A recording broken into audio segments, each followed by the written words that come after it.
ये रिकॉर्डिंग मैंने शुरू कर ली।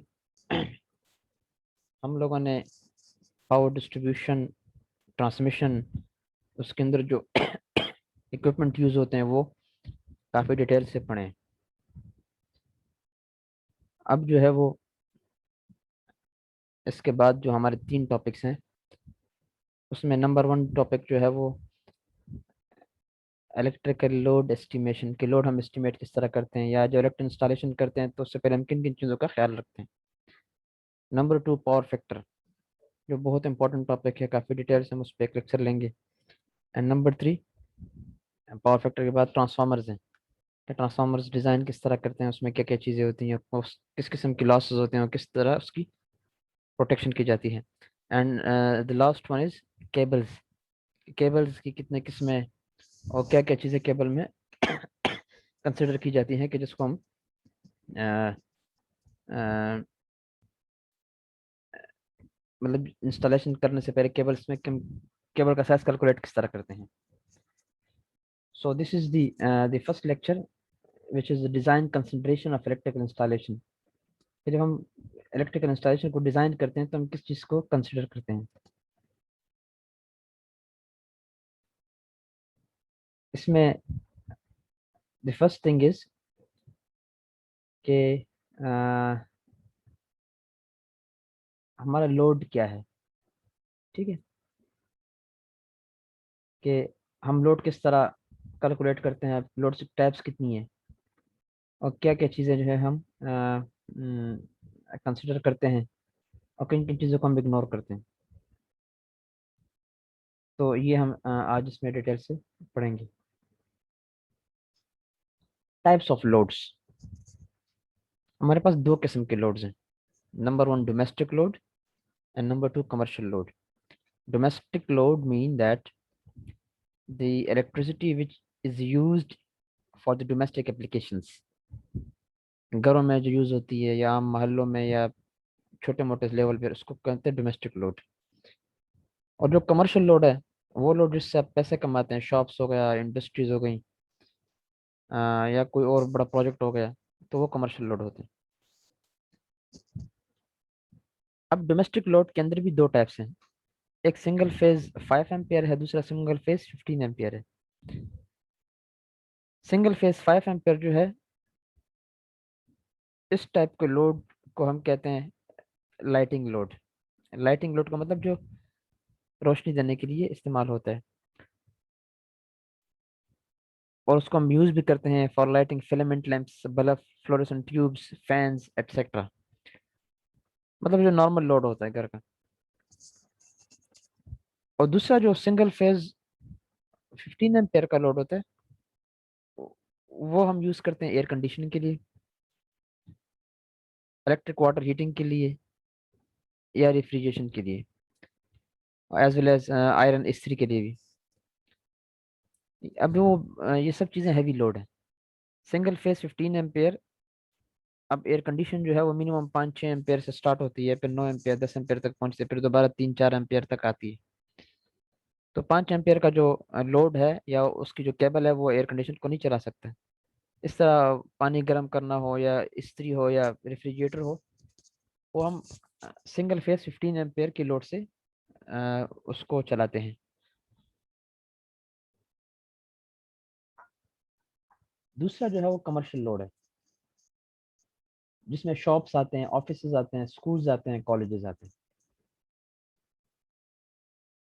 ये कमर्शियल लोड्स में चीज़ आती हैं। अब कमर्शियल लोड जो है उसकी नेचर ज़रा डिफरेंट है as compare to domestic load. Domestic load आपको 24/7 चाहिए होता है, 24 घंटे आपको डोमेस्टिक लोड चाहिए होता है। घरों में लोग रहते हैं, बल्ब यूज होता है, बिजली यूज होती है, ट्यूब यूज होता है, फ्रिज यूज होता है। कमर्शियल लोड जो है वो फुल टाइम नहीं होता। अब शॉप जो है रात को बंद होते हैं तो कमर्शियल लोड रात को बिल्कुल कम हो जाता है। ऑफिसेज रात को बंद होते हैं, स्कूल्स रात को बंद होते हैं, कॉलेजेस रात को कम बंद होते हैं, इंडस्ट्रीज रात को बंद होती हैं। तो कमर्शियल लोड लोड जो है वो 24/7 नहीं चाहिए होता है। Street load, street light load, ये भी कमर्शियल लोड का एक हिस्सा है। ठीक है, लेकिन ये इसका बिल जो है ये कस्टमर पे नहीं आता, ये गवर्नमेंट पे आता है। दैट्स वाई यहाँ पे लिखा है कि this is under the gram panchayat. Panchayat कहते हैं गांव के उसको बड़े को, म्यूनिसिपैलिटी और corporation. A separate line is provided for this purpose and is charged in a different type of tariff। ठीक है, एक अलग तार इसके लिए बिछाई जाती है और उसका जो बिल है वो भी अलग तरीके से पे किया जाता है, जो हम नहीं करते, जो गवर्नमेंट करती है। एग्रीकल्चर लोड, ये भी कमर्शियल लोड का एक हिस्सा है, जो पंपों में पंपिंग के लिए यूज होता है, खेतों में यूज होता है, वो 3 फेज 440 वोल्ट का होता है। इसके अलावा मिलों के अंदर यूज और होता है, वो भी एग्रीकल्चर लोड होता है। इंडस्ट्रियल लोड, जिस तरह मैं जिक्र कर चुका हूँ, ये सारे सब में कमर्शियल लोड के टाइप्स हैं। तो अगर एग्जाम में आपसे पूछा जाए कि what are the types of electrical load, तो आप बताओ कि there are basic 2 types, domestic load and commercial load. और फिर कमर्शियल लोड के अंदर फिर डिफरेंट टाइप्स है, street light load, agriculture load, rice, sorry industrial load etcetera. Estimation of load, अब लोड को एस्टिमेट किस तरह करेंगे? जाहिर बात है, जब हम एस्टिमेट नहीं करेंगे तो हम किस तरह इंफ्रास्ट्रक्चर बिछाएंगे? कितने पोल्स चाहिए, कितने ट्रांसमिशन लाइन्स चाहिए, कितने जनरेटर्स चाहिए, कितने ट्रांसफार्मर्स चाहिए? हमें अंदाज़ा नहीं होगा। हमें अंदाज़ा तब होगा कि जब हमें लोड का अंदाज़ा हो कि कितना लोड हमें अ, चाहिए। एस्टिमेट ऑफ लोड हमें अंदाजा होगा। ठीक है, इसके अंदर 3 चीज़ें हैं, demand factor number 1, number 2 load factor, number 3 diversity factor. ये तीनों बहुत इंपॉर्टेंट है उसके लिए एग्जाम पॉइंट ऑफ व्यू से। तीनों को हम पढ़ते हैं।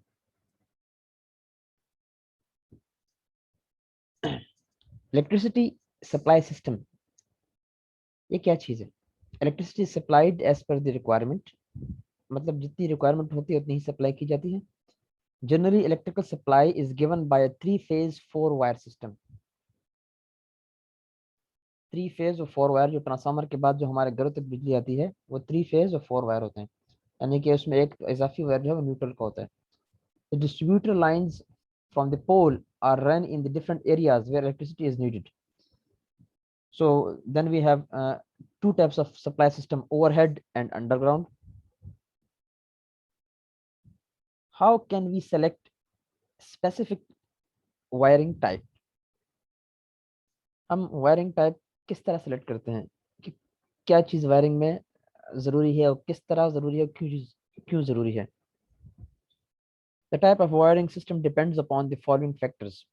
Number 1, durability, appearance, cost, safety, accessibility, maintenance cost। इन सब चीज़ों पर वायरिंग जो है उसकी वो डिपेंड करती है। ड्यूरेबिलिटी, ड्यूरेबिलिटी मीन कि कितने ड्यूरेबल है, कितना काबिल एतमाद है, कितने देर तक वो चल सकता है, बरकरार रह सकते हैं। मैं एक मिसाल देता हूँ। एक इलाका है जहाँ पर बारिशें बहुत होती हैं, तूफान बहुत होते हैं, आंधियाँ बड़ी चलती हैं, हवा बहुत चलती है। वहां पर जब लाइन बिछाएंगे, वायरिंग सिस्टम बिछाएंगे, तो क्या करेंगे? जाहिर बात है, मजबूत तार लगाएंगे, अच्छी क्वालिटी का उसमें मटेरियल यूज होगा कि जो हवा से ना गिरे, जो बारिशों से खराब ना हो। तो इसका मतलब है कि आप ड्यूरेबिलिटी बढ़ा रहे हैं। और अगर आप जो है कमजोर तार लगाएं, अच्छा तार ना लगाएं, नुकसान क्या होगा? थोड़ी देर बाद वो तार टूट जाएगा, तो पूरा सिस्टम आपका बैठ जाएगा। Number 2, appearance. अपेयरेंस किस तरह है?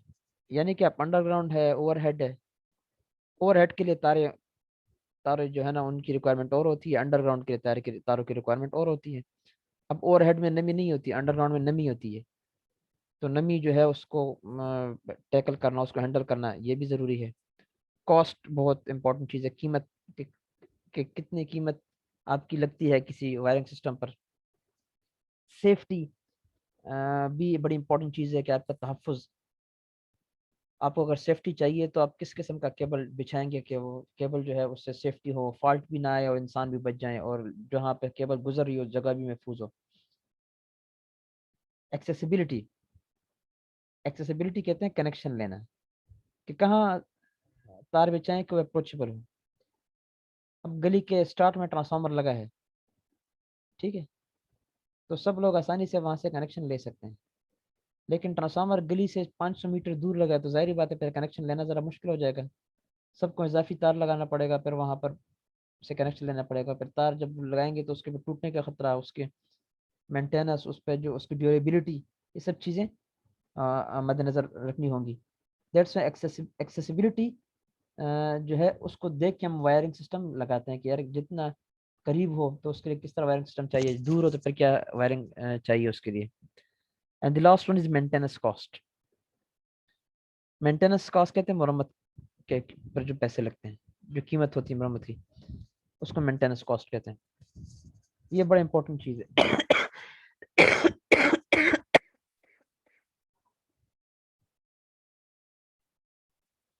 मेंटेनेंस कॉस्ट का मतलब है कि तार में रिपेयरिंग करनी पड़ जाए, तार टूट जाए तो उस पे पैसे लगते हैं। तो ये पैसे भी मद्देनजर रखने होते हैं कि आप कमज़ोर तार लगाएंगे तो जाहिर बात है आपकी मेंटेनेंस पर पैसे बहुत आएंगे। आप अच्छा तार लगाएंगे तो मेंटेनेंस पे पैसे कम आएंगे। तो selection of types of wiring में इन 6 चीज़ों का ख्याल रखना ज़रूरी है। अब इसको डिटेल से पढ़ते हैं। Durability, the type of wiring selected for a premises should be durable. Durable mean काबिल एतमाद हो, टूटने ना पाए, ख़राब ना हो। Number 2, appearance. The appearance of wire should be such that it should not spoil the beauty of premises. तार की शक्ल, तार का स्टाइल इस तरह हो कि वो अ, किसी जगह की खूबसूरती खराब ना करे, उसकी वायरिंग अच्छी तरीके से हो। Cost, it is most important factor deciding the type of wiring system to be used. ये बड़ा इंपॉर्टेंट फैक्टर है कि किस कौन सा तार आप यूज करेंगे, क्योंकि सब की जो डिपेंडेबिलिटी है कॉस्ट पर है। कॉस्ट अगर बहुत ज़्यादा है तो जाहिर बात है आप फिर वो बर्दाश्त नहीं कर पाओगे, जब नहीं कर पाओगे तो आपको इलेक्ट्रिसिटी पहुंचाना मुश्किल हो जाएगा। या अगर आप उसको यूज़ कर भी लेते हो तो कस्टमर पे लोड बढ़ेगा, जाहिर बात तार के जो पैसे हैं वो कस्टमर से ही लिए जाते हैं। Safety, this is also important factor deciding type of wiring to be provided. कौन सी वायरिंग ज़्यादा सेफ्टी प्रोवाइड करती है। एक्सेसिबिलिटी, जिस तरह मैंने कहा कि type of wiring selected should be such that the extension और renewal of wiring should be possible. तार इस तरह लगाना चाहिए कि उसको हम एक्सटेंड भी कर सकें और उसको हम चेंज भी कर सकें। अगर हमने कनेक्शन किसी दूर जगह से लेना हो तो हम उसको एक्सटेंड कर सकते हैं। तो ये चीज़ें जो हैं ये मद्देनज़र रखनी चाहिए, कंसिड्रेशन में होनी चाहिए कि अगर हम जब हम सेलेक्ट करते हैं वायरिंग सिस्टम को। अब ये 5 वायरिंग सिस्टम्स हैं जो बड़े कॉमन हैं, 5 types. Number 1 क्लीट wiring, number 2 casing wiring, number 3 CTS wiring, number 4 metal शीटेड wiring and number 5 conduit wiring. क्लीट wiring की मतलब जो क्लीट में हम करते हैं। केसिंग वायरिंग, ऐसे वायरिंग जो केस कैपिंग में करते हैं, यानी एक पाइप बिछाते हैं, पाइप के ऊपर ढकना बंद करते हैं। CTS मीन कि जो ओपन वायरिंग हो, ठीक है। मेटल शीटेड वायरिंग वो होती है कि जो मेटल शीट के अंदर छुपी होती है, जैसे केबल की तारें होती हैं। कंड्यूट वायरिंग की जो दीवारों के अंदर होती है। अब ये क्लीट वायरिंग है, ये आपने देखा होगा, ठीक है। इसमें 2 तारे बिछाते हैं और ये एक एक कनेक्टर टाइप तो नहीं होता, एक हैंडल टाइप होता है कि जिससे वो पकड़ा पकड़ा जाता है, तार को सपोर्ट मिलती है। ये भी क्लीट है, 3 ग्रूव्स वाला। In this type of wiring insulated conductor means कि जो रबड़ हो जिससे करंट नहीं गुजरता वो, या लकड़ी, उसको यूज करते हैं एज ए क्लीट और उससे तार को सपोर्ट मिलता है। इसका फायदा क्या है, इसकी इंस्टॉलेशन इजी है और मटेरियल आसानी से दोबारा यूज कर सकते हैं, फ्लेक्सिबल है, इकोनॉमिकल है और किसी खास महारत की जरूरत भी नहीं होती। नुकसान क्या है कि अपेयरेंस इज नॉट गुड, बदसूरत नजर आता है और बार बार सफाई करनी पड़ती है तारों की, गंदे हो जाते हैं तार। और मैकेनिकल इंजरी का भी नुकसान ज्यादा होता है क्योंकि तार नंगे होते हैं तो मैकेनिकली उसको नुकसान ज्यादा पहुंचने का खतरा होता है। केस स्केपिंग में पर ये होता है कि एक एक पट्टी है, ठीक है, उसके अंदर ग्रूव्स हैं ये, और उसके ऊपर कैप है, कैपिंग। इसके अंदर जो वायरिंग होती है उसको केस कैपिंग वायरिंग कहते हैं। ये उसकी डिटेल्स लिखी हुई हैं। एडवांटेजेस ये हैं कि चीपर होता है और ये आइसोलेशन अच्छी प्रोवाइड कर लेता है। आप इंस्पेक्शन भी अच्छी तरह कर सकते हैं, रिपेयर भी अच्छी तरह कर सकते हैं। नुकसान ये होता है कि इनफ्लेमेबल होता है, आग लगने का खतरा होता है। वुड अगर हम कभी कभी यूज़ करें तो उसको दिमक खा सकते हैं, ठीक है। और जो और इसके स्किल्ड वर्कर चाहिए। स्किल्ड वर्कर मीन्स के जो अ, इसको लगाने में माहिर हो। सीटीएस वायरिंग जो है ये खुली वायरिंग पुरानी ज़माने में, ठीक है। उसमें नीचे क्या होती है, नीचे एक पट्टी होती है लकड़ी की, आपने देखी को पुराने घरों में। उसके ऊपर वायर इस तरह जा रहे होते हैं, ऊपर क्लिप्स लगे होते हैं। तो जहाँ जहाँ वायर जा रहा होता है वहाँ पे नीचे एक पट्टी इलेक्ट्रिक लकड़ी की जा रही होती है। पुराने स्कूलों में या पुराने ज़माने में आपने देखा होगा। इसके भी अपने एडवांटेजेस हैं और डिसएडवांटेजेस हैं, ठीक है। मेटल शीट वायरिंग, अब ये मजबूत वायरिंग है कि ये वायर है उसके ऊपर मेटल शीट लगा हुआ। ये बड़ा कम यूज़ होता है क्योंकि इंतहाई महंगा है। और उस जगह यूज़ होता है जहाँ पर एटमॉस्फेरिक प्रेशर हो, नमी हो, मैकेनिकल डैमेजेस हो, हवा बहुत तेज चलती हो, तो उसमें फिर ये वाली वायरिंग यूज़ होती है। ये इसके फ़ायदे एडवांटेजेस हैं कि इंस्टॉलेशन इजी है, ड्यूरेबल है, बहुत ज़्यादा बाएतमाद है, और क्लाइमेट की किसी भी कंडीशन जो है उसको उसका मुकाबला कर सकता है। नुकसान ये है कि वेरी एक्सपेंसिव, बहुत महंगा है। इसको इंस्टॉल करने के लिए, लगाने के लिए एक लेबर की ज़रूरत होती है जो स्किल्ड हो, जो माहिर हो। और सुटेबल नहीं है केमिकल इंडस्ट्रीज के लिए कि वहाँ पे केमिकल रिएक्शन होने का खतरा होता है। कंड्यूट वायरिंग, जो आम घरों में हमारी वायरिंग होती है, इसको हम छुपी वायरिंग भी कहते हैं, दीवारों के अंदर या दीवारों के बाहर पाइप के अंदर, ठीक है। इसमें पीवीसी पाइप के अंदर ये हम वो करते हैं, सारा केबलिंग करते हैं। ये इसके एडवांटेजेस हैं कि फायर का रिस्क नहीं होता।